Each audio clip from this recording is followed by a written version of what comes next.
Hello everyone. Hi.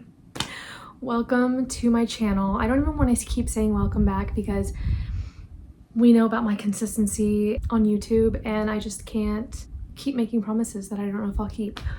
However, I woke up this morning in the mood to talk about books. I have a bookstagram if you want to follow me on my bookstagram. It is going to be somewhere, wherever I want to put it. And if you want to follow where I'm reading more frequently, I'll be on Goodreads. Today, I would like to share with you all the books that I've read in 2025. Wait, what did I say? These are the books I read in 2024. These are. It's 2025 now. Hi, hello, it's 2025. I know where I am and what I'm doing. So I'm gonna go through every single book that I read in 2024 and kind of tell you whether or not I recommend it or my thoughts on it and just my opinions if anybody cares. So without further ado, let's get into all the books.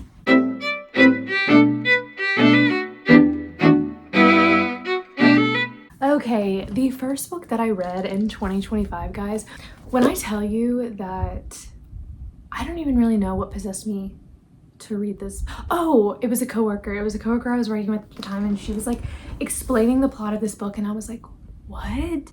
Here it is. Tender is the Flesh. Now, if you've not heard anything about this book, I would not recommend going into it blindly whatsoever. It is basically about a dystopian world in which humans have decided to start eating human meat as if they were eating animal meat because animals have become poison. They're poisonous, you can't eat them anymore. So you follow a main character, and in my opinion, if there's any of the Last of Us fans out there, he kind of is giving a Joel Miller type vibe of like, you know, he's trying to survive, he's got a lot going on in his family life and personal life, and he does a job that's pretty rough. He works for a processing plant that gets the humans ready. It's literally for slaughtering people. It's really intense. I never would have seen myself enjoying a type of book like this, but I really am into dystopian, I guess it would be considered dystopian horror. I love to see the way that authors and like artists take on how people react to a global catastrophe. I love to see like the way that they think people would react. And a lot of times it's pretty accurate in my opinion. It's not glamorous, it's not a feel good, it's not this, but it's so interesting to me. And just like the way that we try to cope. I'm a dystopian novel girl to my core, especially the ones that get really deep into the human psyche like this one. Yeah, Tender is the Flesh by Agustina Basterica. Again, if you're into horror, if you're into dystopian, if you can stomach really hard themes and graphic stuff, then I definitely would give this one a try, but be cautious. Okay, the next book that I read kind of following along with the dystopian theme is The Ballad of Songbirds and Snakes by Suzanne Collins. Now, I was a Hungarian girlies through and through. Still am. I wouldn't say I'm not anymore. But that was the book that really, it was like the first time I think I ever read something where I was like, wait, books are like magic. So obviously when the new movie came out, The Ballad of Songbirds and Snakes, the movie, I was like, I gotta go see it. So I saw it first and then I read the book. I never in a million years would think that I would enjoy a book about President Coriolanus Snow. Like, you think I want to know that man's thoughts and opinions? No, absolutely not. I don't want to know what's going on in that sick little head of yours. But you know what's even worse? Look at these tabs, people. Can you see my tabs? Yeah.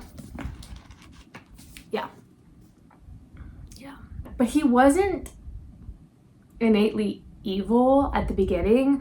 I think that he already had some darkness in him, and then just the cards that he was dealt kind of plummeted him into who he is today, like he's a real person, who he is in like the Hunger Games.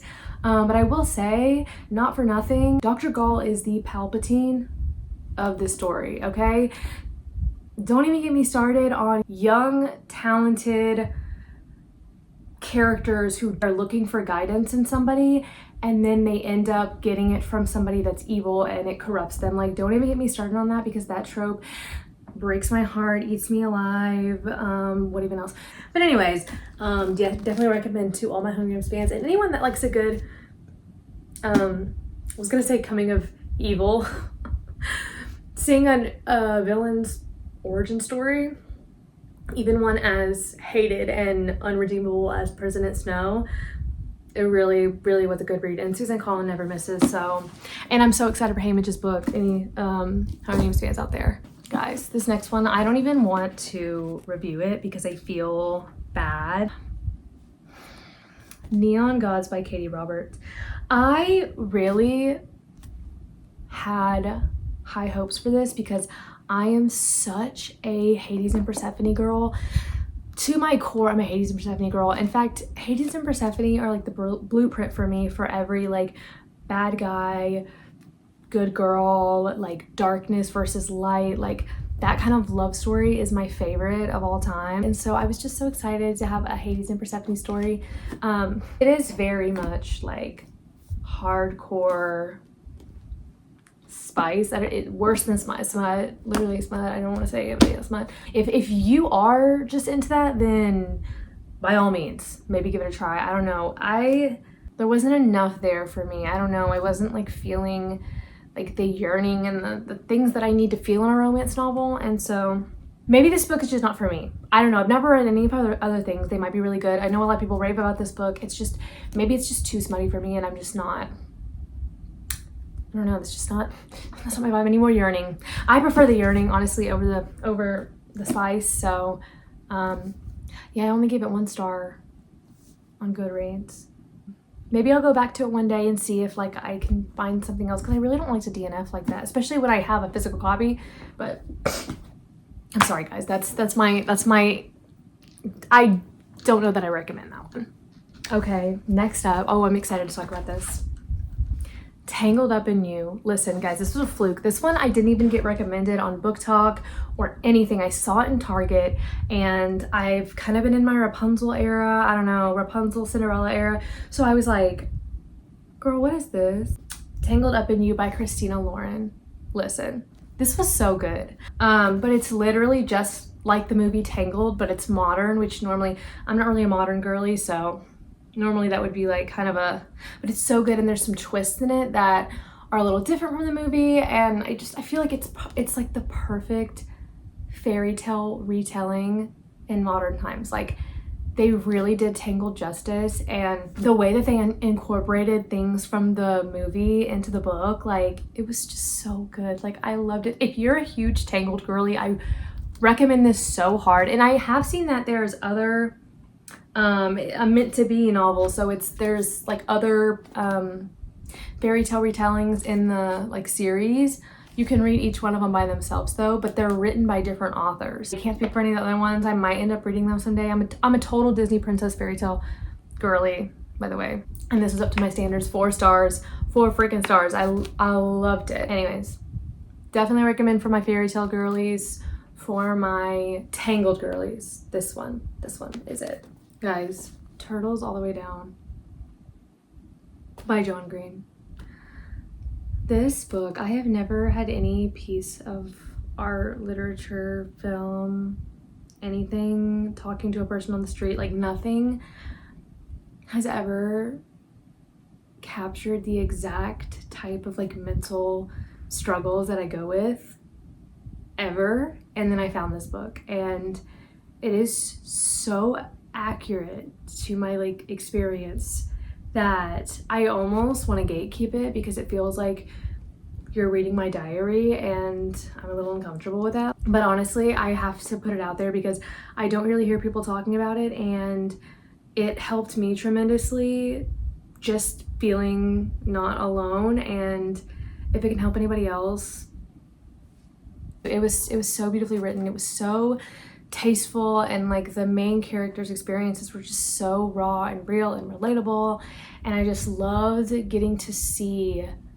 well, this is gonna sound weird, but somebody struggling with my struggles. Like, not that I would ever want that, but as a fictional character, so I think I could say that. If you've got anxiety or OCD, Honey, this is gonna take you for a trip down memory lane. I mean, look at all the tabs. 5 freaking stars. 5 freaking stars a million times. Recommend this to anyone who might be struggling with mental illness. Turns all the way down. So good. So good. Okay, the next book, another 5 star. Oh my gosh. It Lasts Forever and Then It's Over by Andy Markin. Yeah, I never hear anybody talking about this book, and maybe it's like a niche like interest of mine, and so that's, you know, I don't know.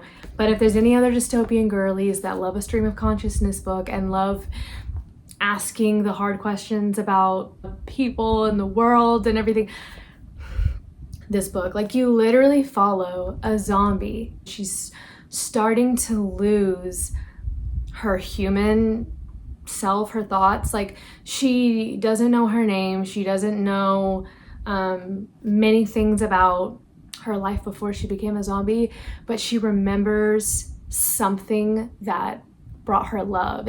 It's heart-wrenching, it's thought-provoking, it's so good.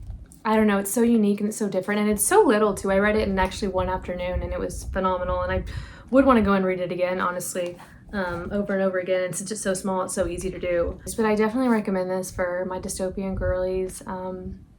I would even call myself a zombie girly. I really live in a kind of zombie apocalypse. I don't know why. I feel like it's just a whole nother level of like post-apocalyptic, like when your loved ones are turning into zombies, like how do we react to that? It's just crazy to me. Anyways, I've never seen the point of view of a zombie except for Warm Bodies, which was amazing, and I loved that too. Shout out to Warm Bodies. Shout out to my Warm Bodies girls. Anyways, this is nothing like Warm Bodies. It's not a romance. But anyways, highly recommend. 5 stars. Andy Macron. Why can't I say her name right? Andy Markin. I do that. Andy Markin. You ate with this freaking book. It's so good. Okay, we got another little tiny girl. And this little tiny girl is, I'm gonna butcher this. Galatia. Just did a Google search.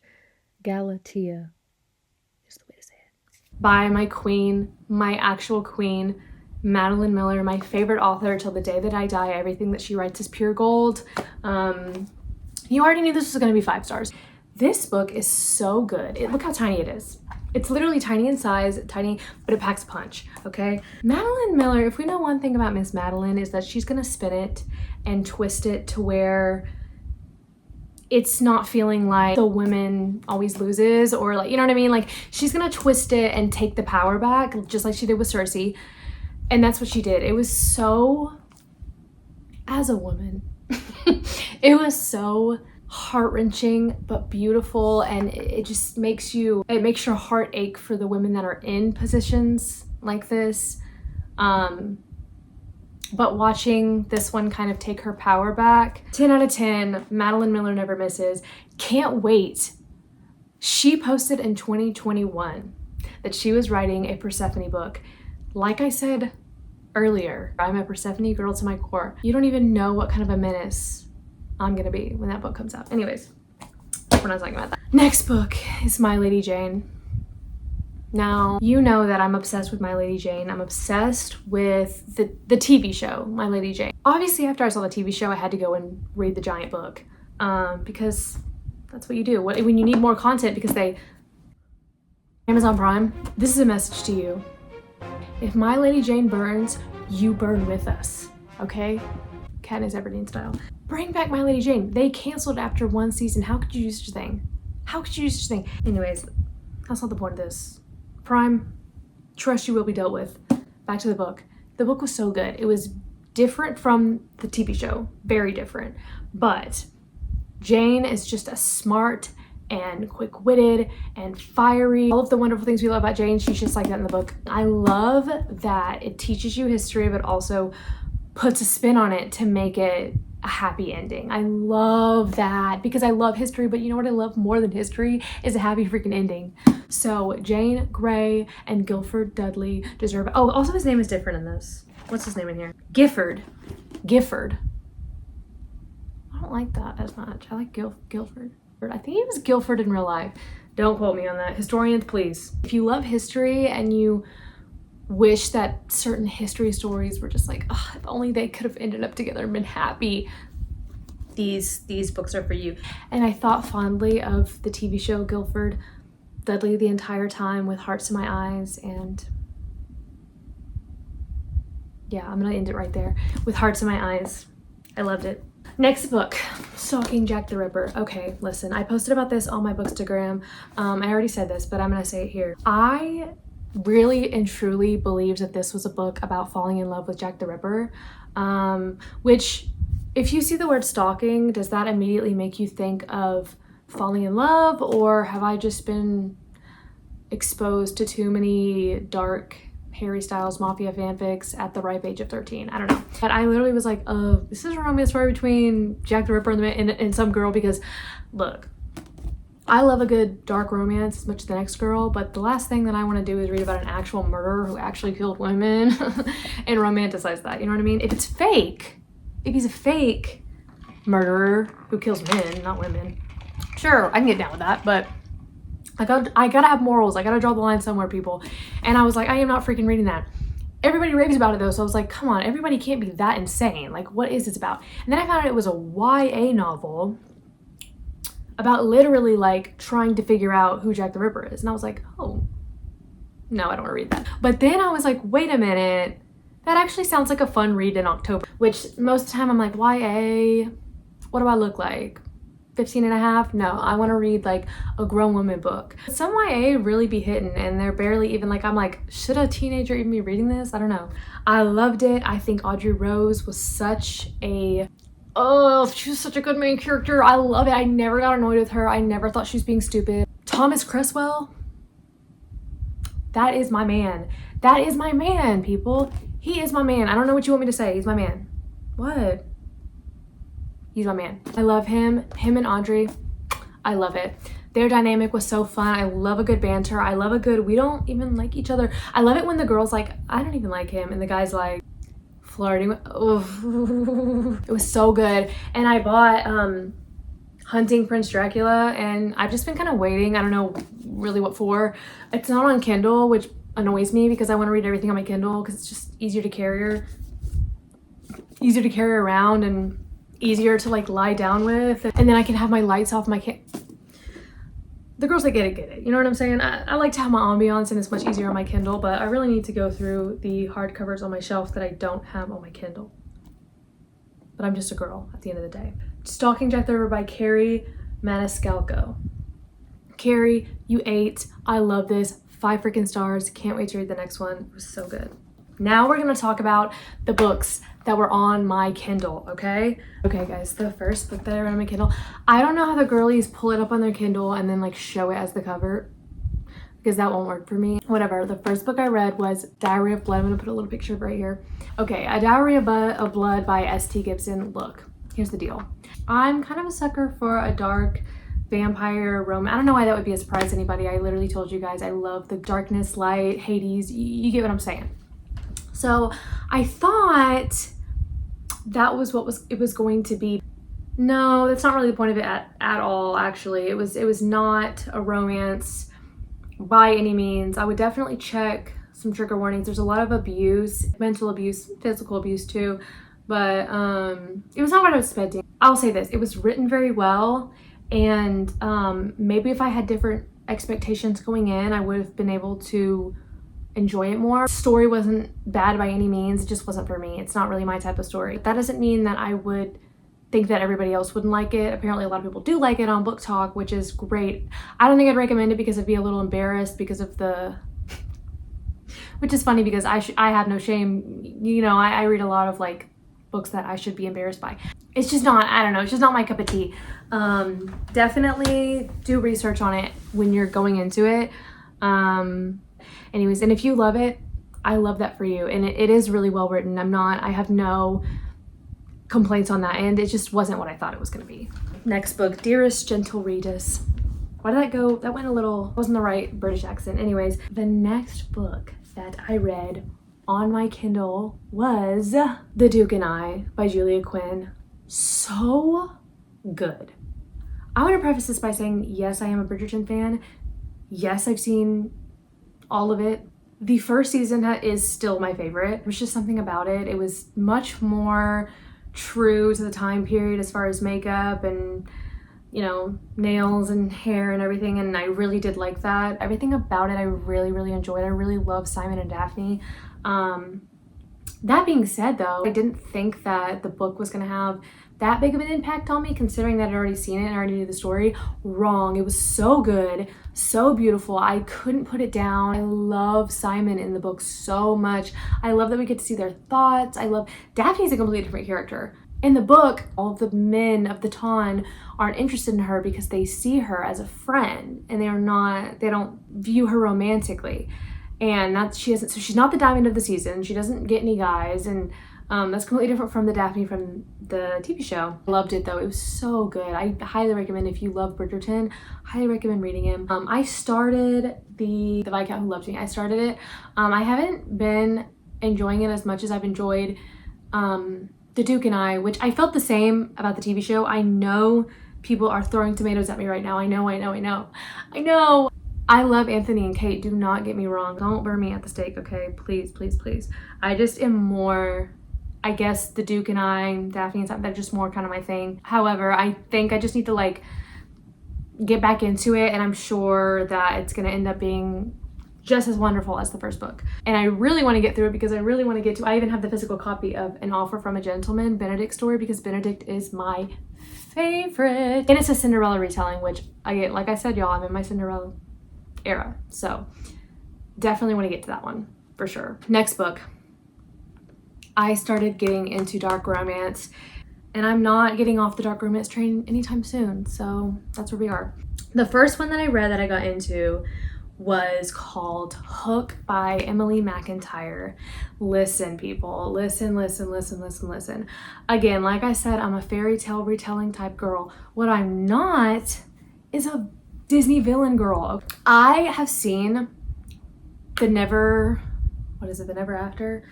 After like series by Emily Mac. I've seen that. I've seen book talk about it. I've known, but I just was like, do I really want to read a story about a retelling about Captain Hook? No, I don't. Look, I was wrong. I'll admit when I'm wrong. I was wrong. It was so good. I loved it. It's like Captain Hook, but he's not. I thought he was gonna be like old and like have a hook or so. I don't know what I thought. No, he doesn't. He's young and he's hot, and the girl is Wendy. Please don't judge me. Please don't judge me. It's only gonna get worse from here, so you're just gonna have to stay with me. It's so freaking good. I don't even care, guys. I recommend this book. It's not even that dark of dark romance. Like, that is a perfect, if you're wanting to get into dark romance, that is a perfect place to start because it's not that bad. So good. I don't care. It's good. And that's going to lead me to my next book, which is Twisted by Emily McIntyre. I read that immediately after because I needed more Emily. I needed more Never After. And that one is about Jafar. And I love Aladdin, guys. Don't even play with me. I love Aladdin. I was like, y'all, no. Yes, it was also incredible. I loved it. I ate it up. Both of the books I probably finished within, I want to say 72 hours. Like, it was quick. Like, it was like the turnover. I don't know. I like it. I liked the nods to the classic fairy tales.